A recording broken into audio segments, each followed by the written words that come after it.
제22대 국회 첫 번째 정기국회가 어느덧 막바지에 접어들었습니다. 올해 정기국회를 한마디로 정리한다면 김건희, 명태균 국정농단 의혹으로 시작해서 김건희, 명태균 국정농단 확신으로 끝나는 국회가 아닐까 싶습니다. 대한민국의 모든 의혹은 김건희로 통한다고 할 정도로 김건희 여사와 관련된 수많은 부정비리 의혹들이 날마다 터져나왔습니다. 윤석열 대통령도 예외가 아니었습니다. 공간위에서 나한테 들고 왔길래 김영선이를 좀 해줘라 라는 윤석열 대통령의 공천 개입 육성을 모든 국민이 똑똑히 들었습니다. 그런데도 윤석열 대통령은 여전히 적반하장입니다. 진심 어린 사과를 기대했던 대국민 담화에서 제2의 개사과를 하며 국민에게 크나큰 실망. 윤석열 대통령은 지난달 26일 김건희 특검법에 대해 세 번째 거부권을 휘둘렀습니다. 취임 2년 6개월 동안 25번째 거부권 남발. 독재자 이승만 이후 최악의 기록입니다. 윤석열 대통령은 사적 이익을 위해 헌법 정신을 심각하게 훼손한 최악의 대통령으로 기록될 것입니다. 수천 명의 대학 교수들은 비롯해서 문인과 종교계 인사들까지 김건희 특검 수용과 정권 퇴진을 촉구하는 시국 선언을 잇따라 발표하고 있습니다. 국민 수십만 명이 한 달 넘게 광장에 모여 김건희를 특검하라, 윤석열을 거부한다고 외치고 있습니다. 진보 보수 진영을 넘어 대한민국의 헌법 가치와 민주주의가 심각한 위기에 직면했다고 판단하고 계신 때문이라 생각합니다. 김건희 특검은 민주주의와 헌법 가치를 지키는 시금석입니다. 민주당은 국민의 명령을 따라 윤석열, 김건희, 명태균 국정농단 의혹을 끝까지 파헤치고 민주주의와 헌법 가치를 지키기 위해 최선을 다하겠습니다. 내일은 2025년 예산안 법정 처리 시한입니다. 경제 기관들이 내년과 후년 모두 1%대 성장률을 기록할 것이라는 암울한 전망을 내놓고 있습니다. 한국은행이 지난달 긴급 처방으로 2달 연속 금리를 내렸는데 이는 2008년 세계 금융위기 이후 15년 만에 처음 있는 일입니다. 이럴 때일수록 정부의 적극 재정, 확장 재정 정책은 기본 상식입니다. 그런데 윤석열 정부는 거꾸로 가고 있습니다. 예산안은 애초부터 재정 수입은 계속 악화시키면서 권력기관 특활비와 고위공무원 월급은 증액하고 우리 국민의 생명과 재산을 지키고 미래를 대비하는 투자는 축소하는 근본적인 문제를 안고 있었습니다. 한마디로 민생과 한참 거리가 먼 초부자 감세 예산이자 미래 포기 예산이라고 할 수 있습니다. 민주당은 초부자 감세 저지와 권력기관 특활비, 특경비 같은 불효불급한 사업과 부실한 예산은 대폭 삭감한다는 대원칙 아래 예산 심사를 이어왔습니다.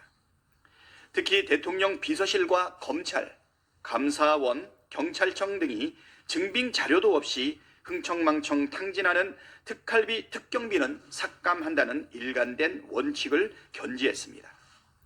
이와 함께 지역사랑 상품권 발행 지원, 고교 무상교육, 국백 대응과 재생에너지 투자 확대, AI 반도체 투자와 중소기업 지원, 아동수당 확대 등 저출생 대응사업 확대, 국민안전 사업 투자 확대 등 6대 미래 민생 예산 확보를 위해 최선을 다했다는 점 말씀드립니다.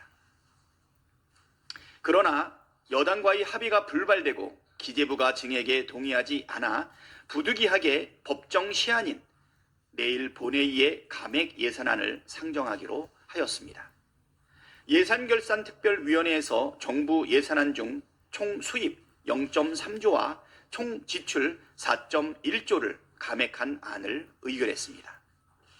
대통령 비서실, 검찰, 감사원, 경찰청 특활비 전액과 예비비 2.4조를 감액했습니다.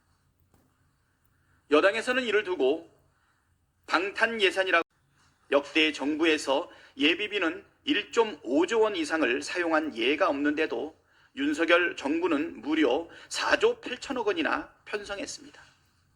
반면 효율성을 운운하며 각종 사업 예산을 무려 24조 원이나 삭감했습니다. 이게 말이 됩니까? 집안 살림도 이렇게는 하지 않습니다. 대통령실 특갈비를 삭감했다고 해서 국정이 마비되지도 않고 검찰 특갈비를 삭감했다고 해도 국민이 피해를 입지 않습니다. 민주당이 예비비와 특갈비를 삭감한 것은 잘못된 나라 살림을 정상화하기 위한 특단의 조치라는 점을 강조드립니다.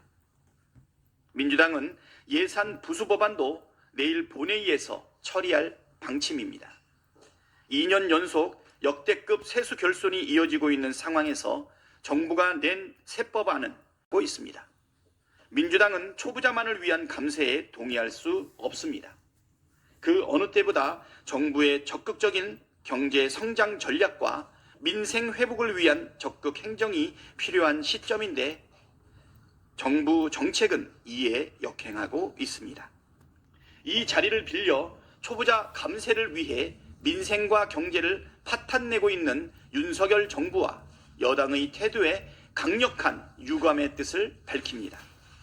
정부 여당의 이런 기조가 유지되는 한 우리나라 경제가 회생할 가능성이 없다는 점을 대통령께서는 분명히 인식하셔야 합니다. 최혜병 국정조사는 국민께 약속한 대로 차질 없이 추진하겠습니다. 국민의힘은 지금까지도 국정조사 특위위원 명단을 내지 않았습니다. 국민의힘이 명단을 내지 않더라도 국정조사는 진행되어야 최혜병 순직 사건의 진실을 밝히라는 국민의 요구를 외면하지 말고 국정조사에 적극 협조하길 거듭 촉구합니다. 국정조사 계획서는 빠르면 4일 본회의에서 처리할 수 있을 것으로 예상합니다. 최혜병 국정조사에서는 순직 사건 처리 과정에서 외압 유무에 대한 진실 규명과 책임 소재 규명, 대통령실, 국방부, 해군본부, 해병대 사령부, 검찰 등 정부 관계자의 압력 행사 및 관여 사항, 이종섭 당시 국방부 장관의 출국 금지 해제 과정과 호주 대사 임명 과정에서 정부 관계자의 직권 남용 및 범인 도피 의혹 등을 우선 규명할 방침입니다. 지금 대한민국이 처한 상황이 매우 엄중합니다. 민생은 물론이고 상황도 상당히 우려스럽습니다. 이 위기를 슬기롭게 헤쳐나가기 위해 최선을 다하겠다는 말씀 드립니다. 민주당은 언제나 국민과 함께 싸우면서 일하면서 싸우겠습니다. 고맙습니다. 네, 정태호 기재위 간사의 발언 있겠습니다. 예, 더불어민주당 기재위 간사 정태호입니다. 이번에 그 세법 개정안을 심의하면서 저희들은 아까 원내대표께서 말씀하신 것처럼 역대급 세수 결손을 막기 위한 그 부자 감세 저지와 특히 지금 이 어려운 경제에서 가장 고통받고 있는 소상공인들을 중심으로 서민들의 생활을 보호하는 그런 기조를 가지고 세법 심의에 임했습니다. 그런데 선 당시 여론조사 비용을 어떻게 마련했는지 지금까지 베일에 쌓여 있는데요. 이 각서가 자금 출처를 밝힐 수 있는 단서가 될지 주목됩니다. 첫 소식 조희원 기자입니다. 더불어민주당이 공개한 각서입니다. 여론조사 업체 피플네트웍스 리서치 P&R이 미래한국연구소에 빚을 갚으라고 한 내용입니다. 미래한국은 당시 윤석열 대통령 후보의 부인 김건희 여사에게 돈을 받을 게 있으며 대선 중이라서 받는 게 어려우니 대선 이후 김 여사에게 돈을 받아 미수금을 모두 변제하겠다고 약속한다고 적혀 있습니다. 또 만약 해당 내용이 허위이면 민형사상의 책임을 지기로 약속한다. 전체 미수금은 6,160만 원이고 2022년 12월 31일까지 미수금 변제가 안 될 경우 피플은 미래한국에 대해 사기 혐의로 고발하겠다고 통보한다고 돼 있습니다. 작성일은 2022년 7월 31일 미래한국연구소에서 일하던 강혜경 씨와 PNR 측 대표가 지장을 찍었습니다. 강 씨는 태균 씨가 김 여사에게 돈을 받으면 갚겠다는 식으로 말했다고 진술한 것으로 알려졌습니다. 강 씨는 앞서 MBC에 김 여사가 들어간 각서 문구는 PNR 대표가 써왔다면서 명 씨가 김 여사 핑계를 대며 돈을 안 주니 증거를 남겨놓으려 한 것 같다고 했습니다. 본인이 책임져야 될 상황이 아님에도 불구하고 명태균 씨가 원래 김건희 여사한테 돈을 받아오기로 했었다라고 여러 차례 진술하셨던 거를 민주당은 대선 직후 명 씨가 돈을 받으러 아크로비스타에 방문했던 것도 사실로 확인됐다면서 그 근거는 검찰 수사 상황을 보고 공개 여부를 결정하겠다고 했습니다. 명태균 씨가 김 여사 이름을 대며 거짓말을 한 것인지 실제로 김 여사로부터 받을 돈이 있었던 것인지 검찰 수사가 규명할 수 있을지 관심이 쏠립니다. MBC 뉴스 조희원입니다. 있다는 인터뷰를 MBC가 단독 보도했었는데요. 이 후원자로부터 송금받은 계좌 내역이 공개됐습니다. 이준희 기자입니다. 미래항공연구소에서 일한 강혜경 씨가 자신의 계좌 내역을 추가로 공개했습니다. 오세훈 서울시장의 후원자인 김한정 씨가 송금한 것으로 나옵니다. 2021년 4월에 시장 보궐선거가 끝났는데 김 씨는 6월에도 2차례, 7월과 11월에 각각 한 차례씩 모두 4차례에 걸쳐 1,420만 원을 보냈습니다. 강혜경 씨가 작성한 미래항공연구소 지출 내역서와 맞춰보면 입금 날짜와 비슷한 시기에 대선 여론조사가 실시됐습니다. 김한정 씨는 앞서 MBC에 윤석열 후보 관련 대선 여론조사 비용인 줄 알고 돈을 보낸 적 있다고 했습니다. 내가 농담으로 웃으면서 100배 1000배 갚아. 나중에 윤석열이 되면 100배 1000배 갚아. 김한정 씨에게 4차례 보낸 대선 여론조사 비용인 줄 알고 보냈다면 김 씨가 대납한 셈이 됩니다. 강혜경 씨는 81차례 대선 여론조사 비용으로 3억 7천만 원 넘게 들었다고 주장합니다. 명태균 씨가 윤 대통령 부부를 만나기 위해 서울에 갔다 왔지만 돈을 받아오지 않고 김영선 전 의원의 공천을 받아왔다는 게 강 씨 주장입니다. 윤석열 대통령은 명 씨한테 여론조사를 해달라고 이야기한 적도 없고 공천 관련 얘기를 한 기억도 없다고 했습니다.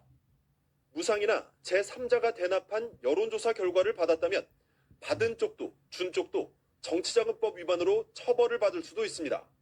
검찰 수사도 돈 거래의 성격을 규명하는 데 초점을 맞출 것으로 보입니다. MBC 뉴스 이준입니다. 의원이 당시 가장 경쟁력 있는 후보였다고 해명했죠. 그런데 그 해명과 상반되게 국민의힘 압수수색 과정에서 김 전 의원이 3위였던 여론조사 결과가 확보된 걸로 전해졌습니다. 1등도 2등도 아닌 3등 후보에게 공천을 주는 과정에서 대통령 후보 입김이 작용했을 가능성에 검찰이 주목하고 있습니다. 박솔립 기자입니다. 김영선 전 의원이 출마한 경남 창원의창 보궐선거 후보 확정 전인 지난 2022년 4월과 5월 미래한국연구소는 지역 언론사와 함께 모두 4차례 공표용 여론조사를 의뢰했습니다. 모두 김영선 전 의원과 민주당 김지수 후보가 맞붙는 1대1 양자 대결 구도로 짰습니다. 창원의창은 전통적인 보수 텃밭 지역. 김 전 의원이 모두 압승하는 것으로 나왔습니다. 비공표용으로는 국민의힘 당내 예비 후보까지 조사했습니다. 강혜경 씨는 전화 한 통 돌리지 않고 명태균 도 비슷하게 그다음에 김정현이 한 17. 하지만 최근 국민의힘 압수수색에서 검찰이 확보한 창원의창 여론조사 결과는 달랐습니다. 김 전 의원이 국민의힘 장동화, 김종양 예비 후보에게 큰 격차로 뒤지는 3위로 조사된 보고서가 있었던 겁니다. 윤석열 대통령의 김영선 좀 해줘라 육성이 공개된 뒤 대통령실은 덕담 수준의 말이었다면서 김영선 전 의원이 가장 경쟁력 있는 후보였다고 했습니다. 윤 대통령도 공천 개입 의혹을 부인했습니다. 다른 선택의 대안도 없고 당에서도 아마 공관위와 최고위에서 딱딱 찍어서 전략공천으로 마무리를 다 지은 것 같은데요. 그런데 김 전 의원의 경쟁력이 의심스러운 새로운 정황이 확인된 겁니다. 공천관리위원장을 맡았던 윤상현 의원은 MBC에 공천은 여론조사만 보는 게 아니라 도덕성, 기여도, 여성 가산점 등 논의를 한 정황으로 보이는 이 육성 녹음 파일의 존재를 확인해주는 또 다른 정황이 나왔습니다. 오세훈 서울시장의 후원자 김한정 씨와 강혜경 씨의 통화 녹음인데요. 검찰이 김 여사 육성 녹음 파일을 확보한다면 수사가 새로운 국면으로 접어들 걸로 보입니다. 이문현 기자가 보도합니다. 강혜경 씨는 김건희 여사의 녹음된 육성을 들었다고 주장해왔습니다. 2022년 보궐선거에서 김영선 전 의원 공천 직전 명태균 씨가 스피커폰으로 들려줬다는 겁니다. 오빠 전화 왔죠. 잘 될 거예요. 라는 그 내용을 저는 들었는데 저는 윤석열 대통령 지칭을 한다고 생각합니다. 하지만 김태열 전 미래한국연구소 소장을 빼고는 들었다는 사람이 더 나오지 않았습니다. 그런데 김 여사의 육성을 들었다는 또 다른 사람이 나왔습니다. 오세훈 서울시장의 후원자인 김한정 씨입니다. 명태를 맨날 소리 그거 들려주잖아. 주장들인 대주교와 주교들을 포함해 1,400명 넘는 전국의 신부님들까지 시국 선언을 발표했습니다. 다른 사람들을 위해 자신의 삶을 바치는 사제들이 한 사람을 위해 모든 걸 바친 듯한 일을 꾸짖으며 발표한 내용에 뭘 더 보태진 않겠습니다. 요약하면 이렇습니다. 사사로운 감정이 아닙니다. 사람도 나라도 거덜나긴 안 된다는 겁니다. 어떤 일을 저지른다 해도 놀라지 않을 그리하여 묻습니다. 사람이 어째서 그 모양입니까? 윤석열 씨는 그 정도가 지나칩니다. 그는 거짓의, 어둠의, 폭력의, 분열의 사람입니다. 자기가 누구인지 모르고 국민이 맡긴 권한을 여인에게 넘겨준 허수아비, 꼭두각시, 이상한 지도자입니다. 독립, 민주주의, 그리고 생존과 번영을 위해 모든 걸 바친 이들의 희생과 수고는 물거품이 되어갑니다. 그를 위해 기도하지만 쉬지 않고 나라를 괴롭히고 더럽히고 망치고 있으니 가만히 있을 수 없습니다. 힘없는 사람을 업신여기고 친교를 파괴하는 그의 유일한 공로는 하나가 전체를 살리거나 죽일 수 있음을 입증한 겁니다. 그런데 우리야말로 더 큰 하나이고 우리에겐 뽑을 권한뿐 아니라 뽑아버릴 권한도 있으니 늦기 전에 결단합시다. 대통령의 사명을 모조리 저버린 책임을 물어 파면을 선고합시다. 천주교 사제 1466인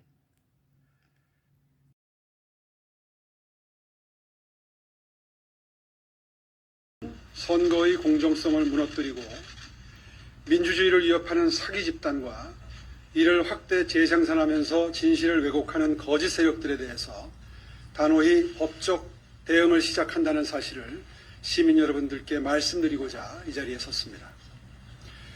거짓과 조작으로 여론을 왜곡하고 이를 통해 부당한 이익을 취하려는 불의한 행위를 더 이상 용인할 수 없습니다.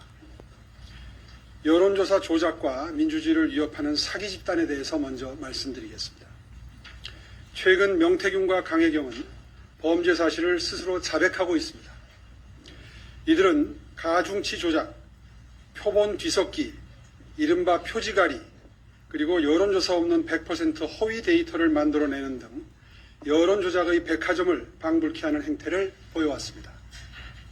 여론조사는 국민의 목소리를 담는 소중한 도구입니다. 민주주의의 근간을 뒤흔드는 중대한 범죄 행위입니다. 조작을 방조하고 거짓을 확대하는 동조 세력에 대한 말씀을 드리겠습니다. 더 큰 문제는 이러한 조작과 거짓에 동조하면서 이를 확대 재생산하는 무리들이 있습니다. 범죄 피고인 이재명 대표가 수장으로 있는 민주당은 사기 범죄 집단을 이용해서 정치적 이득을 취하려 하고 있습니다. 그들의 목표는 분명해 보입니다. 저 오세훈에게 부정적인 이미지를 뒤집어 씌워서 정치적 타격을 주려는 것입니다. 일부 언론 또한 비판적인 검증 없이 이들의 허위 주장을 무분별하게 받았으며 거짓을 확대 재생산하고 있습니다. 현재 상황은 진실과 거짓이 뒤바뀐 흑백 전도와 다를 바가 없습니다. 아니라 대한민국의 정치와 사회의 신뢰를 무너뜨리는 심각한 사안이라고 생각합니다. 저는 이러한 사악한 시도에 끝까지 맞서 싸울 것을 시민 여러분들께 약속드리겠습니다. 사안의 본질은 단순합니다. 명태균과 김영선 등 사기 집단이 오세훈 캠프에 여론조사를 믿기로 하는 사기의 범위를 가지고 접근했지만 우리 캠프는 단호히 물리쳤고 정도를 걸었습니다. 저와 저희 캠프는 선거 과정에서 원칙을 지켰습니다. 깨끗하고 투명한 선거를 치루어냈습니다. 저 오세훈 정치 인생 내내 깨끗함과 떳떳함을 지켜왔습니다. 오히려 저희 캠프는 명태균과 같은 불법적 시도를 단호히 물리친 모범 사례로 평가받아야 마땅할 것입니다. 단호히 법적 책임을 묻겠습니다. 범죄 집단, 사기 집단, 동조 집단에게 법적인 책임을 묻겠습니다. 범죄, 사기 집단은 명태균, 강혜경, 김영선, 그리고 동조 집단은 염태영, 서용주, 뉴스타파, 뉴스토마토입니다. 사기죄를 묻겠습니다. 명태균과 강혜경은 여론조사를 조작했고 김한정 등 조작 사실을 인지하지 못한 인물을 속여서 금전을 편취해냈습니다. 이는 상대를 속여서 재산적인 이익을 취한 명백한 사기죄에 해당합니다. 업무 방해죄를 묻겠습니다. 2021년 선거 당시 우리 캠프에서 배제된 명태균은 이후에도 당과 연락하며 선거 전략에 영향을 미친 정황이 드러났습니다. 3자 구도로 충분히 승리할 수 있다면서 단일화를 극구 만류하는 권유를 굽히지 않은 배경에 명태균의 조작된 여론조사 자료의 개입이 있었다면 이것은 분명히 업무방해죄에 해당이 됩니다. 허위사실 적시 명예훼손죄를 묻겠습니다. 명태균, 강혜경, 염태영, 서용주, 뉴스타파, 뉴스토마토는 허위사실을 반복적으로 발표하거나 보도하며 저와 저희 캠프의 명예를 훼손했습니다. 이에 대해서도 법적인 책임을 묻겠습니다. 사기와 불의를 반드시 바로잡겠습니다. 검찰이 오늘 김영선과 명태균을 기소합니다. 기존의 수사가 일단락된 만큼 이제는 저 또한 법적 조치를 통해서 사기 집단과 동조 세력의 행위에 대한 책임을 분명히 물을 것입니다. 이에 대해 철저히 수사해 주시고 명백한 결과를 신속하게 내놓아야 합니다. 저는 시민 여러분과 함께 끝까지 진실을 밝혀내고 거짓과 불의에 맞서서 싸울 것을 약속드리겠습니다. 네, 지금부터 기자단 질의응답 시간을 갖겠습니다. 질의하실 기자님 손을 들어주십시오. 질문 받겠습니다. 네, 세계일보 김주영 기자님. 세계일보 김주영입니다. 그 법적 책임을 언급을 이제 하셨는데 좀 구체적으로 어떤 경찰이나 뭐 검찰의 고발이나 고소를 하시겠다는 건지, 그리고 언론사에 대해서는 뭐 언론중재위라든지 아니면 뭐 민사상 손해배상 청구나 아니면 뭐 형사 고소라든지 좀 어떤 건지 구체적으로 설명 부탁드립니다. 가능한 모든 방법을 다 사용하겠습니다. 언론사들에 대해서는 벌써 수일 전에 정정 보도를 여력이 이제 있을 거라고 판단합니다. 오늘까지는 앞에 문제됐던 부분들에 대한 수사를 어느 정도 마무리하고 기소를 했지 않습니까? 이제부터 일단락된 그 수사 여력을 이 사건에 투입을 해서 신속하게 수사를 해서 밝혀달라는 취지의 요청을 오늘 드린 겁니다. 예, 다음 질문하실 기자 계십니까?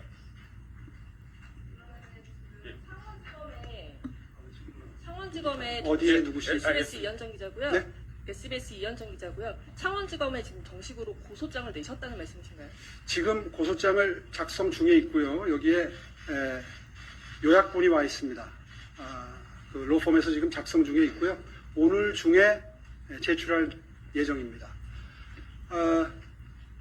제가 내일 출장 예정이기 때문에 오늘 중으로 반드시 고소 고발장을 제출하게 될지, 뭐 서울에서 하게 될지 이거는 아직은 저로서는 알 수가 없고요.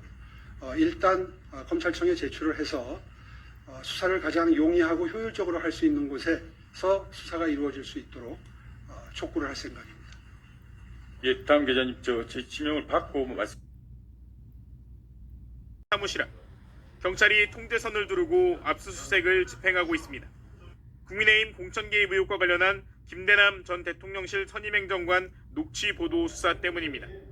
서울경찰청 반부패 수사대는 서울의 소리 사무실과 이명수 기자의 주거지 등에 경찰력을 투입해 PC와 휴대전화 등 관련 자료를 확보했습니다. 지난 9월 서울의 소리는 김 전 행정관의 녹취록을 통해 김건희 여사가 이철규 의원을 통해 총선에 개입하고 있다는 의혹 등을 보도했습니다. 경찰은 이와 별도로 최재형 목사의 거주지에 대해서도 압수수색을 진행한 것으로 전해졌습니다. 앞서 이철규 의원은 해당 내용을 부인하고 서울경찰청에 김 전 선임 행정관과 서울의 소리 기자 등을 허위사실 유포와 명예훼손 혐의로 고소했습니다. 한편 서울의 소리는 오늘 저녁 김건희 여사와 관련해 고모와 이모 그리고 불법 선거자금이라는 제목의 보도를 하겠다며 예고 영상을 채널에 게시했습니다. 정부 여당에서 오마이TV 박종화 스팟을 통해서 현장을 보고 계십니다. 현장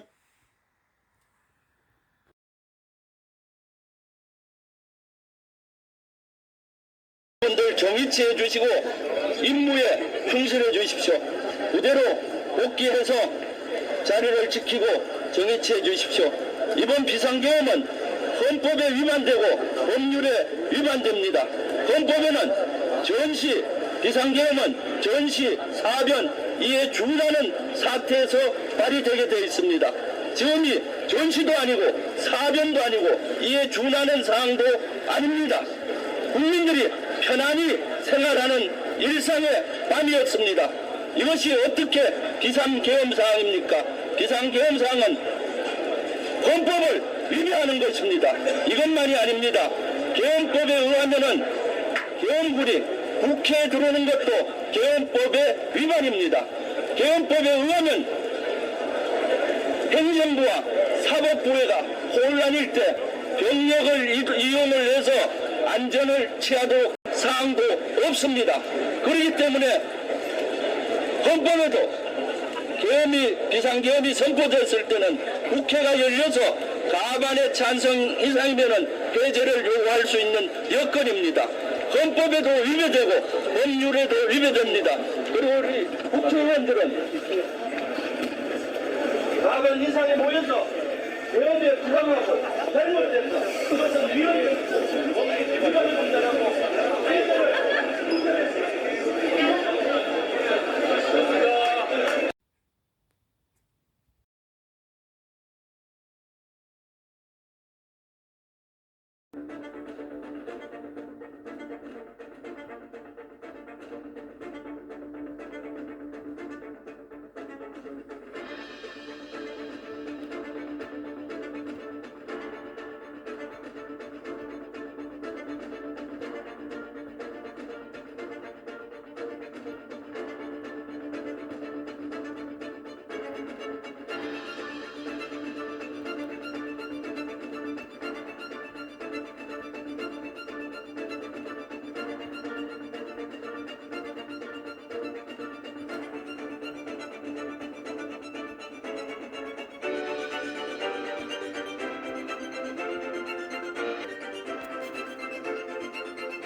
그러면 비상계엄 선포는 국무회의에 의결을 거쳐서 하게 되어 있는데 국무회의에 의결을 거치지 않았기 때문에 절차법적으로도 명백한 불법 계엄 선포입니다.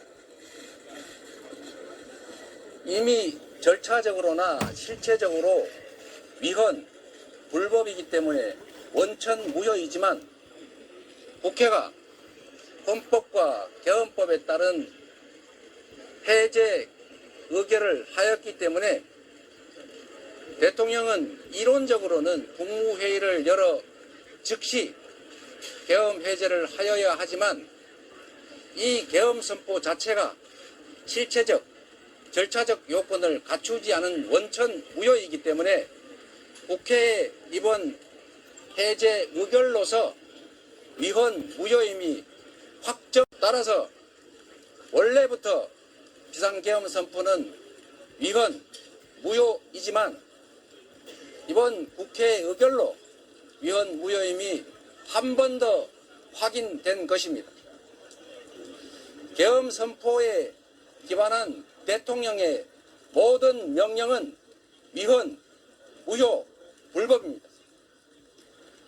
경찰, 국군, 장병 여러분, 지금부터 대통령의 불법 계엄 선포에 따른 대통령의 명령은 헌법과 법률에 위반한 명백한 불법 명령입니다. 위헌 무효인 불법의 대통령 명령을 따르는 것은 그 자체가 불법입니다. 상사의 불법적 위헌적 명령을 따르는 행위조차 지금 이 순간부터 국군 장병 여러분 그리고 경찰 여러분 본연의 자리로 신속하게 복귀하고 본연의 역할에 충실하기 바랍니다. 여러분을 지휘하는 것은 불법 계엄을 선포한 위헌 무효인 계엄을 선포한 대통령이 아니라 여러분은 국민의 주권자의 명령에 따라야 합니다. 국민 여러분, 비상계엄은 원래부터 무효였고 국회 의결로 무효임이 다시 한번 확인됐습니다. 우리 국회는 주권자인 국민이 위임한 그 권한으로 민주공화국 대한민국 헌정 질서를 굳건하게 지켜나가겠습니다. 국민 여러분, 안심하십시오. 위기는 곧 기회입니다. 이 나라가 후퇴를 거듭하고 있지만 이번 불법 위헌의 계엄 선포로 인하여 더 나쁜 상황으로 추락하는 것이 아니라 이제 그 악순환을 끊어내고 다시 정상사회로 되돌아가는 결정적인 계기가 될 것입니다. 국민 여러분께서 이 민주공화정을 회복하는 이 엄중한 여정을 함께 해 주시기 바랍니다. 저와 우리 민주당 국회의원 목숨을 걸고 민주주의와 이 나라의 미래와 국민의 안전과 생명, 재산을 지켜내겠습니다. 안심하십시오, 국민 여러분. 저희가 목숨을 바쳐 반드시 지켜내겠습니다. 고맙습니다.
에게 엄습했습니다. 아이들은 무언가 무서운 일이 생긴 것 같다고 생각했습니다. 눈을 동그랗게 뜨고 부모에게 물었습니다. 각각의 사람들이 모여있는 SNS 방들마다 걱정과 한숨이 넘쳤습니다. 모두에게 공통된 질문이 있었습니다. 왜? 비상계엄의 이유가 무엇인가에 대한 물음이 머리를 휘감았습니다. 그 질문에 답을 찾을 수 없었을 때, 답을 찾을 수 없었기에 이제 공포가 닥쳤습니다. 대통령의 인식이 위험하다는 걸 알았습니다. 최고 통치자의 자리에 위험한 인식의 대통령이 앉아있다는 사실이 공포스러웠습니다. 희망을 찾을 수 있었습니다. 사람들이 국회, 시내, 지방 여러 도시들의 광장에 모였습니다. 계엄이 부당하다고 외쳤습니다. 국민은 약하지 않았습니다.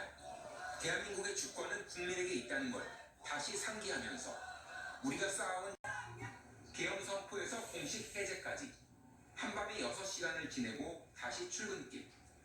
초겨울 아침에 싸늘한 공기를 들이키며 오늘 다시 먹고 살 일을 생각하는 일상이 소중했습니다. 우리가 일상을 지켜냈습니다. MBC 뉴스 김용입니다. 이렇게 평범한 시민들 그리고 노동계와 시민사회단체도 일제히 들고 일어났습니다. 이번 계엄령 선포는 명백한 내란이라며 대통령 탄핵과 체포를 촉구한 건데요. 민주노총은 정권 퇴진 때까지 총파업에 돌입하겠다고 밝혔습니다. 자, 지금 이 시각 촛불 집회가 열리는 현장으로 가보겠습니다. 자, 송재원 기자. 시민들이 많이 모였는데 어디론가 이동을 하고 있는 건가요?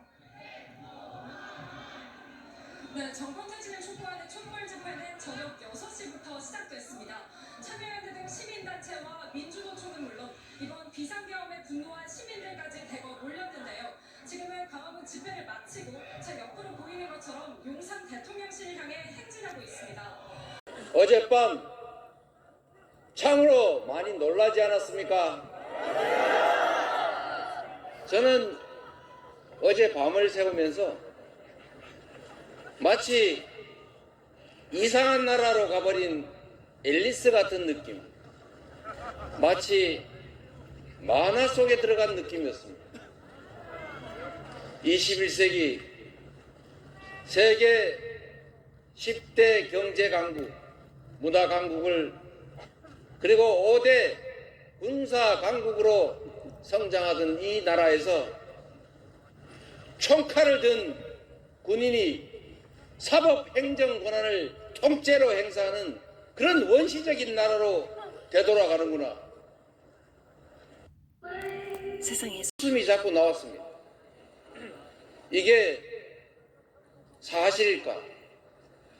혹시 꿈을 꾸고 있는 것은 아닐까?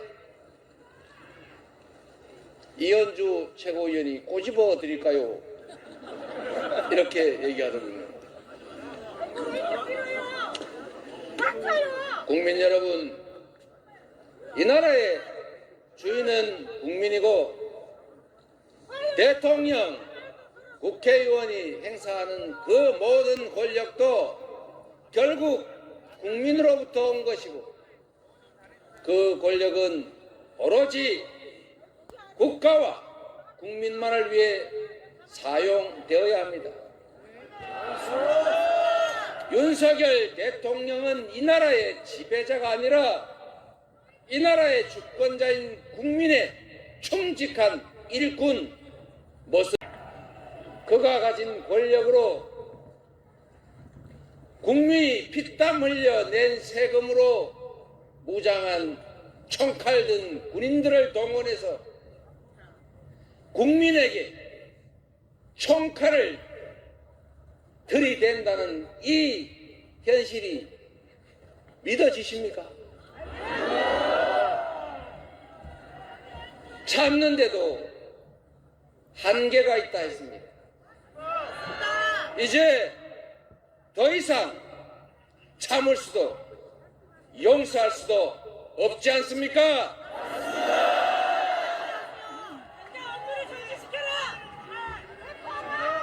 국민의힘 국회의원 그리고 국민의힘을 지지하는 이 나라의 국민들께도 꼭 말씀드리고 싶습니다.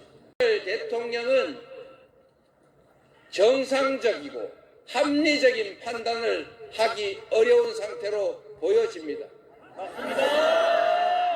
그가 아무리 무능하든 아무리 불량하든 상식을 가지고 있다면 위험하지는 않습니다. 그런데 어제 밤부터 새벽 사이에 벌어진 일들을 보면 5,200만 국민들의 삶을 통째로 책임지고 이 나라의 운명을 책임진 그런 사람의 행동으로는 도저히 볼 수 없었습니다. 계엄을 준비하는 것 같다 말했더니 비난하고 국회에서 의결해서 해제하면 그만인데 그런 계엄을 왜 하겠냐고 뻔뻔스럽게 얘기를 했습니다. 그런데 상식을 가진 보통의 합리적인 사람이라면 결코 비상계엄 같은 건 꿈도 꾸지 않았을 것입니다. 그러나 윤석열 대통령이기 때문에 윤석열 정권이기 때문에 그 무능과 무관심과 그 부도덕성의 끝은 민생의 위기일 수밖에 없고 경제 위기일 수밖에 없고 안보 위기일 수밖에 없고 국민으로부터 버림받는 것밖에 없기 때문에 결국 무력에 의존할 수밖에 없었기 때문입니다. 제가 걱정 삼아 또 한마디 드리겠습니다. 이게 가장 위험한 일이 아닙니다. 계엄은 또 상황이 정비되고 호전되면 또 시도할 것으로 생각합니다. 그래서 우리가 지금까지보다 더 단단하게 대비해야 합니다. 국회의원의 힘만으로는 견뎌내기 어렵습니다. 이 나라의 주권자인 국민 여러분께서 함께해 주십시오. 어제도 여러분이 직접 목도하신 것처럼 우리 국민들께서 이 국회를 에워싸 주지 않으셨다면 계엄군이 국회 본관을 개머리판으로 유리창을 깨고 창틀을 넘어 침입했을 때도 온몸 던져 총알을 맞을 각오로 싸웠던 시민들이 있었기 때문에 국회의원들이 체포당하지 않았고 본회의장을 뺏기지 않아서 합헌적으로 계엄 해제 의결을 할 수 있었던 것입니다. 제가 국회로 오면서 국민 여러분께 국회로 와 주십사고 간절히 호소드렸습니다. 이 나라 주인의 한 사람으로서 자신과 가족들의 미래, 이 나라를 지켜내기 위해서 함께 하신 것 아닙니까? 장갑차 앞에 앉아서 장갑차를 맞고 실탄 탄창을 꽂은 자동 소총 앞에서 함께 맞서 싸운 여러분들이 없었다면 어떻게 이 모렴치한 정권의 친위 쿠데타, 내란 행위를 막을 수 있었겠습니까? 국민 여러분이 이 나라의 주인이라는 사실은 헌법 1조에만 쓰여 있는 것이 아니라 바로 이 투쟁의 현장에서, 삶의 현장에서 계십니다. 감사드립니다, 여러분.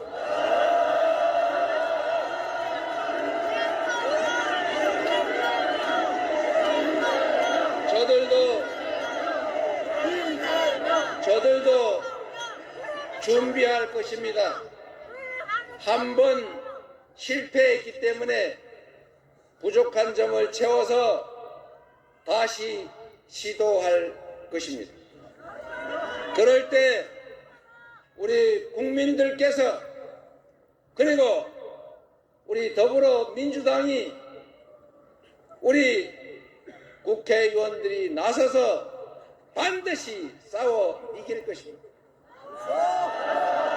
그러나 여러분, 더 큰 위험이 있습니다.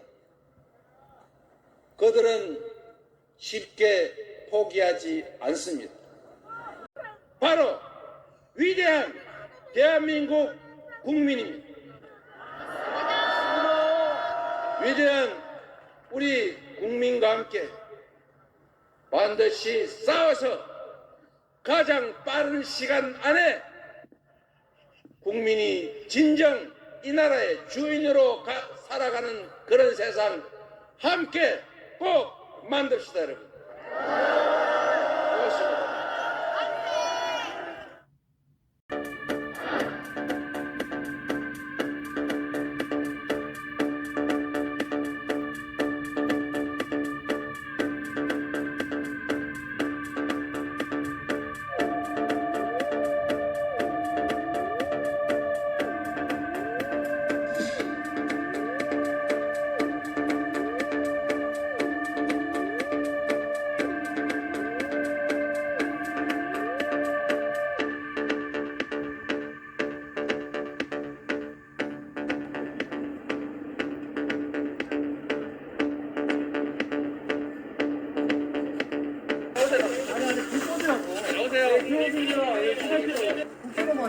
일로 오세요. 넘어오세요. 누가 불법인데? 누가 불법인데? 그렇죠. 어떻게 많은 이런 일이 분들이, 있어요? 예, 많은 분들이 그렇게 생각하실 거라고. 아니, 방송이니까 제가 그 용어를 순화시키려고 노력하지만은 He's crazy and dumb. 미쳤고 바보다 하는 미국말 아니에요? 예. 자, 박 의원님. 네. 도대체 왜? 저는 그냥 지금 이 방송을 하면서도 그게 제일 궁금합니다. 도대체 왜? 그걸 아는 사람은 영부인 김건희밖에 없을 거예요. 꼭 알겠어요. 오늘 또 윤석열 대통령이 한덕수 총리, 한동훈 대표, 추경호 원내대표, 주호영 의원 등 신년 의원 중진들하고 함께 만났는데 그 자리에서 윤석열 대표 전격 선포했습니다.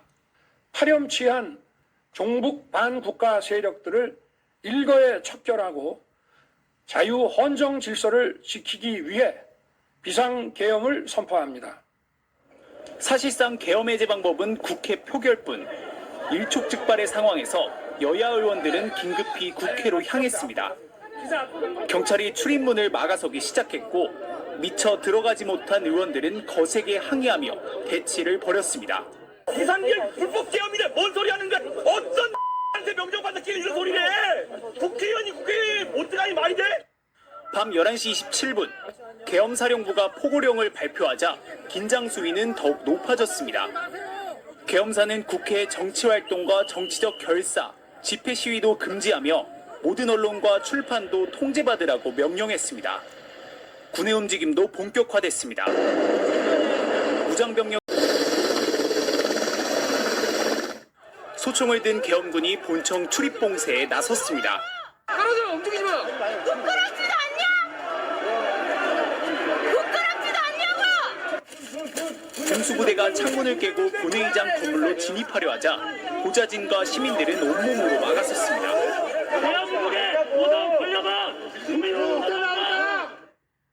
자정을 넘긴 오늘 새벽 0시 48분 의결정죽수인 제적위원 과반 출석이 이뤄지자 우원식 국회의장은 국회 본회의를 열었습니다.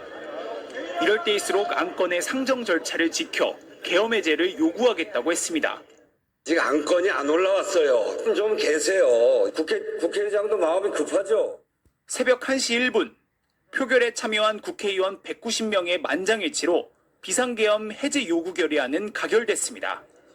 계엄령이 선포된 지 158분 만이었습니다. 으로서 비상계엄 해제 요구 결의안은 가결되었음을 선포합니다. 국회에 들어왔던 200여 명의 무장군인들이 빠져나가면서 본회의에서 계엄 해제 결의안이 통과됐어요. 여러분들이 여기 계시는 것은 굉장히 위법한 행위입니다. 한밤중 모두를 긴장 속으로 몰아넣었던 2시간 반여의 비상계엄은 이렇게 막을 내렸습니다. MBC 뉴스 차현진입니다. 비상계엄 선포 직후 무장한 계엄군이 가장 먼저 노린 건 국회였습니다. 순식간에 국회 앞에는 장갑차가, 하늘에는 군 헬기가 나타났고 무장한 군인 수백 명이 국회를 지키려는 시민들과 국회 관계자들의 저항을 뚫고 유리창을 깬 뒤 국회에 침입해 본회의장에 접근했습니다. 이어서 김지성 기자입니다. 군용 헬기가 요란한 굉음을 내며 서울 여의도로 잇따라 들어옵니다. 국회 뒤쪽 운동장에 차에 나눠 타고 국회에 들어왔습니다. 국회 정문 앞에도 군용 차량이 속속 도착했고 또 다른 계엄군 50여 명은 국회 담장을 넘었습니다. 헬멧엔 야간 시야 확보를 위해 투시경을 부착했고 한 손엔 소총을 든 상태였습니다. 탄약 상자로 추정되는 물건도 곳곳에서 발견됐습니다. 계엄군은 국회 본관 정문과 후문 양쪽에서 본회의장 진입을 시도했습니다.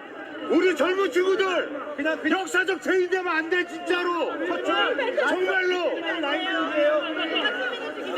당신들이 무슨 죄가 있어.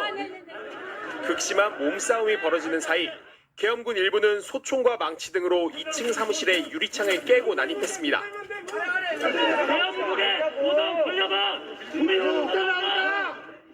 삽시간에 수십 명의 계엄군이 국회 본관 입구를 가득 메웠고 급기야 본회의장 바로 옆 통로까지 들이닥쳤습니다. 지난밤 군의 움직임, 조희명 기자가 보도합니다. 어제 오후 8시 육군 특수부대 707 특임단 대원들에게 발송된 메시지. 북한 관련 상황이 심각하니 당장 헬기로 출동할 준비를 하란 지시입니다. 카트리지, 즉 실탄 탄창을 챙기란 명령과 함께 국방부 장관의 특별당부라는 식의 말도 덧붙입니다. 북한 도발에 맞서고 대테러 임무를 수행하던 우리나라 최정예 특수대원인 이들은 3시간 뒤 본회의를 해산시키고 주요 인사들을 체포하란 명령을 받고 여의도에 투입됐습니다. 출동 준비는 이미 이틀 전부터 비밀리에 진행됐습니다. 지난 2일부터 해당 부대엔 비상 대기 명령이 떨어졌고 예정된 훈련도 전부 취소됐습니다. 밤 10시 30분 대통령의 계엄 선포와 동시에 계획 누설을 막고 대원들이 정확한 상황을 파악하지 못하도록 투입 장병들의 휴대군 지휘관 회의를 소집하고 비상경계 및 대비태세 강화를 지시했습니다. 대대장급 이상 전 지휘관은 비상대기에 들어갔고 국방부 모든 직원도 출근 명령을 받았습니다. 오후 11시엔 합참 벙커에 박안수 육군 참모총장을 사령관으로 하는 계엄사령부가 설치되고 곧바로 정치활동과 언론, 출판의 자유를 제한하는 계엄 1호 포고령을 발표합니다. 그리고 707 특임단이 국회 본청에 투입된과 동시에 서울 강서구에 있던 1공수 특전여단도 여의도로 파견되고 경기도 이천의 3공수 여단도 북상해 서울의 길목인 과천을 틀어막는다는 등 부대별 임무가 하달된 것으로 전해졌습니다. 헬기와 장갑차도 동원됐습니다. 불과 30분 사이 이뤄진 전격적인 군사행동, 변명의 여지 없이 치밀한 사전 모의하에 시행된 친위 쿠데타였습니다. 하지만 계엄 수뇌부는 시민들의 긴박하게 움직였지만 성공하지 못했습니다. 김건휘 기자입니다. 어제 오후 국방부에 이번 군사 쿠데타를 주도한 주요 인물들이 모여들었습니다. 비상계엄을 대통령에게 건의한 김용현 국방부 장관. 보통 오전 7시쯤 국방부 청사로 출근하는데 오후에 계엄령 선포를 직접 건의한 뒤 이후 국방부 청사에 머물렀던 것으로 알려졌습니다. 김용현 장관은 이후 계엄령 선포를 위한 밤 10시 국무회의에 참석합니다. 10시 반, 그는 합참 작전통제실로가 계엄 선포 이후 긴박하게 돌아가는 상황을 지휘했습니다. 합참 작전통제실과 대통령실 건물은 지하 통로로 연결돼 비밀리에 두 장소를 오갈 수 있습니다. 계엄사령관에 임명된 박안수 육군 참모총장도 어제 국방부에 있었던 걸로 추정됩니다. 박안수 참모총장은 충남 계룡대를 떠나 이미 어제 서울에 머물고 있었습니다. 서울 노원구에 육군사관학교 교장 2취임식에 계엄사령관에 전격 임명됐습니다. 사령관으로 임명되고 난 뒤 박안수 총장은 곧바로 용산 국방부로 이동해 대기한 것으로 보입니다. 국방부 장관과 육군 참모총장이 한자리에서 친위 쿠데타를 모의했을 것이란 추정이 가능합니다. 계엄 선포 직후 합참 지하 1층 벙커에는 계엄사령부가 설치됐습니다. 국방부 장관이 전군 주요 지휘관 회의를 열어 전군 비상경계 태세 강화를 지시한 지 43분 뒤 박안수 사령관은 계엄사령부로 이동해 포고령 제1호를 발표합니다. 이때 윤석열 대통령의 충암고 9년 후배인 여인형 방첩사령관은 과천 방첩사 영내에 대기하고 있었습니다. 군의 정보를 장악한 방첩사령관은 계엄이 발령되면 군뿐 아니라 검찰 같은 수사기관도 통제할 수 있는 절대 권한을 갖게 됩니다. 오늘 새벽 4시 22분 비상계엄 사태가 해제되자 박안수 계엄사령관은 합참의 지하 벙커를 떠나 충남 계룡대의 근무지로 되돌아갔습니다. MBC 뉴스 김건희. 윤석열 대통령의 출신 학교인 충암고와 육사 출신들이 12.12 쿠데타를 주도했던 하나회처럼 긴밀하게 움직였습니다. 조희형 기자가 취재했습니다. 한밤중 비상계엄 선포 직후 계엄사령관에 임명된 박안수 육군 참모총장, 김용현 국방부 장관의 육군사관학교 8기수 후배입니다. 군 최고 서열인 해사 출신 합참의장을 제치고 육사 출신 육군 참모총장이 계엄사령관으로 임명된 겁니다. 계엄사 부사령관은 역시 육사 출신 정진팔 합참차장이, 대통령의 모교인 충암고와 육사를 나온 여인형 방첩사령관은 계엄 선포로 합동수사본부장에 임명될 예정이었습니다. 합수본부장은 과거 12.12 군사반란 당시 전두환이 맡았던 계엄사의 핵심입니다. 보도 지침을 내리고 언론을 검열하는 등의 언론 통제를 담당하는 보도처장은 박성훈 육군 정훈감이 맡았는데, 역계엄군 병력을 투입한 곽종근 특수전 사령관과 이진우 수도방위 사령관도 역시 육사를 나왔습니다. 마치 12.12 군사반란을 주도한 하나회처럼 소수의 육사, 충암고 출신 군내 일부 세력이 비밀리에 기습적으로 친위 쿠데타를 꾀한 것으로 보입니다. 합참 관계자에 따르면 실제로 김명수 합참의장은 비상계엄 선포 사실을 사전에 알지 못했던 것으로 전해졌습니다. 이것은 준비가 잘 안 된 상태에서 몇몇의 비밀리에 움직인 걸로 보이고요. 왜냐하면은 소방사의 특임부대가 움직였고, 공수부대하고 707 부대가 움직였고, 전방 부대들은 움직이질 않았습니다. 전방부대 관계자는 윤석열 대통령의 계엄령 선포 소식을 가짜뉴스라고 생각했다며, 비상 소집이 걸린 뒤에야 주요 간부들이 부대로 복귀했고, 뉴스를 보면 국내에선 707 특수 임무단만 사용하고 있는 스카-L 돌격 소총입니다. 국회 현관물 진입을 시도하고 있는 계엄군이 들고 있는 건 출입문 파괴용 산탄총입니다. 특수작전항공단 소속 UH-60P 특수작전 헬기 12대에 나눠 타고 국회에 도착한 특수전 사령부 소속 707 특수임무단의 계엄군. 권총과 기관단총, 방패뿐 아니라 탄약통과 장기전에 대비한 전투식량까지 챙겨왔습니다. 파란색 훈련용 탄알집을 몸에 지니고 있는 병사도 있습니다.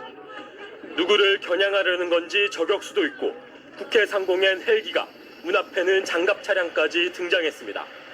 707 특임단은 전시 비밀 임무를 수행하는 국가급 대테러 특수부대지만 국회 청사에 진입해 국회의원을 체포하고 본회의를 해산시키는 목적으로 동원된 겁니다. 이들뿐만이 아닙니다. 국회 외곽경계 임무를 맡은 건 1공수 특전여단. 5.16 우리 현대사에서 일어났던 군사반란에 빠지지 않았던 바로 그 부대입니다. 수도방위 사령부 소속 군사경찰 특임대는 요인 체포나 예비대로 활용하기 위해 동원됐습니다. 모두 최정예 특수부대로 국회와도 가까운 서울 주변에 주둔해 신속한 투입이 가능했습니다.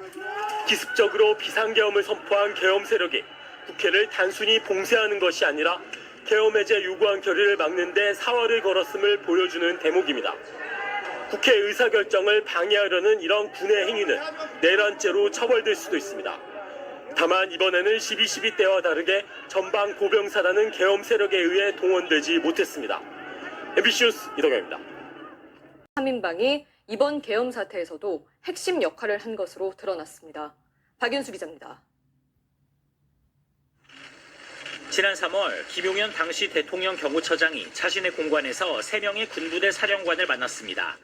수도권 방어를 책임지는 이진우 수방사령관, 특수부대를 총괄하는 곽종근 특전사령관, 군 정보기관인 방첩사의 여인형 사령관입니다. 지난 8월 김 처장이 국방부 장관에 지명된 뒤 야당은 이 모임에서 계엄이 모의됐다고 의혹을 제기했습니다. 김 장관은 허위 선동이라고 부인했습니다. 이진우 수방사령관, 곽종근 특전사령관, 여인형 방첩사령관을 한남동 공관으로 불렀죠. 계엄 이야기 안 했습니까? 이 자리는 선동하는 거짓 선동하고 정치 선동하는 자리가 아니라고 생각합니다. 하지만 당시 회동에 참석했던 인사들은 이번 계엄 사태에서 핵심 역할을 수행했습니다. 여기서 제가 언급드리고 싶은 것은 계엄군이 그러면 이른바 레거시 미디어나 MBC나 SBS나 JTBC와 같은 레거시 미디어 전체가 지금 다 뉴스특보로 생방송을 하고 거기에 과연 계엄군이 갔는가? 그 건물에는 계엄군이 과연 갔는가? 만약에 갔다면 대다수의 언론사, 유튜브와 레거시 미디어 차이를 두지 않고 계엄군이 현장에 나왔다는 얘기가 되고요. 만약에 그것이 아니라 이곳에만 왔다 그러면 저희 채널, 저희 방송을 겨냥해서 이렇게 계엄군이 출동을 했다라고 말씀을 드릴 수가 있습니다. 지금 저희가 섭외한 양지열 변호사 지금 이 스튜디오에 모시려고 했는데 입구에서 지금 그 계엄군과 얘기를 하고 있다. 생방송을 지금 진행할 수 있는 그런 다행스러운 상황이 다행스러운 상황인데 제가 만약에 늦었다면 생방송을 진행할 수 있는 그 진행자가 지금 이 스튜디오에 아무도 없거든요. 지금 저 말고는. 이게 충정로 지하철역 바로 앞이기 때문에 행인들이 적잖이 걸어 다녀요. 물론 새벽 시간이긴 합니다만 생방송으로 찍고 있는 화면인데요. 잠깐만, 철수하시나요? 대기입니까? 예. 아직 철수. 들어가러 갑니다, 이제. 네. 이제 들어가도 된다고 합니까? 문 열었어요. 예. 이제 문 열어도 된다고 합니까? 해제 요구안이 통과됐다라는 소식이 전해지고 이제 상부에서 명령이 떨어졌나 보군요. 그런 모양입니다. 이게 무슨 해프닝입니까? 도대체 이게 완전 무장한 군인들이 스튜디오 바깥에서 저렇게 출입을 통제하다가 국회에서 비상계엄 해제 요구 안건이 통과됐다는 소식이 전해지고 나서 한 10분 정도 전에 통과가 됐죠? 그렇습니다. 10분 전입니다. 10분 정도 걸렸네요. 그러니까 상부 이제 명령을 받고 이제 아마 복귀하는 것 같은데. 아까 말씀드렸다시피 군도 적극적으로 나서는 상황은 아니었던 걸로 보여요. 제작진은 지금 나가는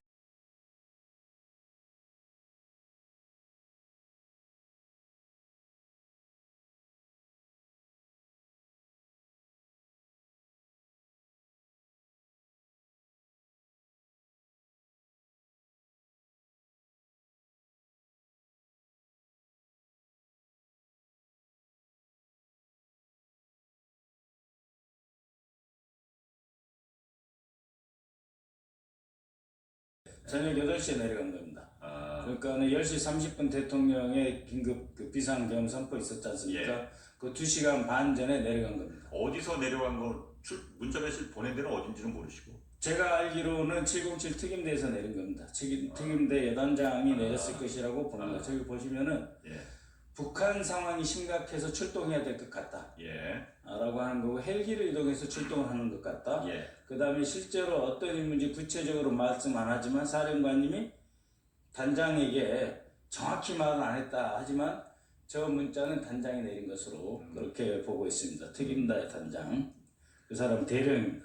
카트리지도 사용할 수 있게끔 정비. 카트리지가 뭘 말하는 거예요? 카트리지는 저희는 저걸로 보고 있습니다. 이게 총알 탄창. 탄창 카트리지라고. 그렇습니다. 그다음에 중대단위 SOP 이거는 중대단위로 작전 수행할 수 있는 토론을 해야 되는데 아직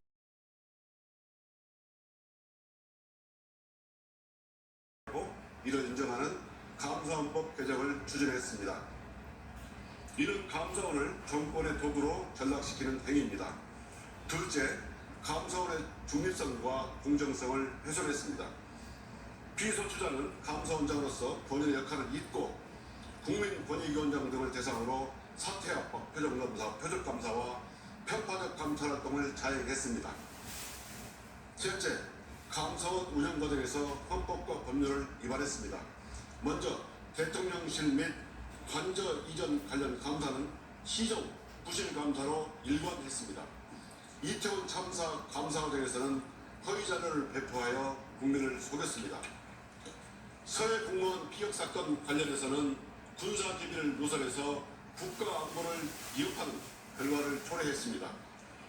감사 결과 보고서 채택에 반대하는 주심 감사위원회 결재를 방해하기 위해 맞습니다. 조금 전인 저녁 6시부터 이곳 광화문 광장에서는 윤석열 대통령 퇴진을 촉구하는 집회가 시작이 됐습니다. 지금은 자유 발언이 이어지고 있고요. 집회 시작 직전에 비가 좀 많이 내렸습니다. 그래서 바닥이 젖어 있는 상태입니다. 그럼에도 불구하고 많은 시민들이 이곳에 모였습니다. 잠시 제 옆을 보시면요. 많은 시민들이 촛불과 또 팸플릿을 들고 있는 모습을 보실 수 있을 겁니다.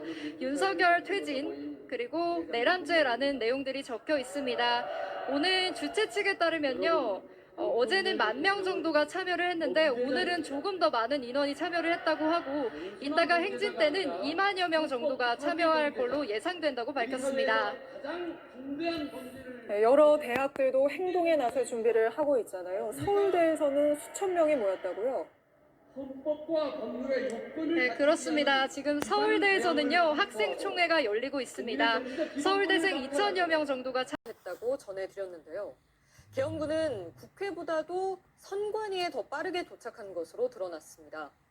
비상계엄이 선포된 지 단 7분 만에 선관위에 들이닥친 이유가 뭘까요? 이문현 기자의 보도입니다. 소총으로 무장한 계엄군이 중앙선거관리위원회로 진입합니다. 계엄군과 경찰이 선관위에 처음 도착한 건 지난 3일 밤 10시 30분, 비상계엄 선포 7분 뒤였습니다. 계엄군은 청사 내부로 들어가 선관위 직원들의 휴대전화부터 빼앗았습니다. 야간 당직자 등 5명의 핸드폰을 압수하고 행동 감시 및 청사 출입 통제를 실시하였습니다. 계엄군은 선관위의 정보관리국 사무실에도 들어갔습니다. 정보관리국은 개인정보와 선거 관련 정보 등이 담긴 서버를 관리하는 곳으로 일부 보수단체들이 부정선거의 소굴이라고 지목한 곳입니다. 선관위 관련해서 우리나라에선 또다시 계엄군이 국민에게 총을 드는 비상계엄에선 노벨상 시상식 전후로 축제를 여는 노벨위크가 시작됐습니다. 우리나라 한강 작가도 노벨문학상의 주인공으로 이 축제에 참석합니다. MBC는 이 영광스러운 수상 소식을 한 주간 스톡홀름 현지에서 생생하게 전해드릴 텐데요. 현지 연결합니다. 임소정 기자 전해주시죠.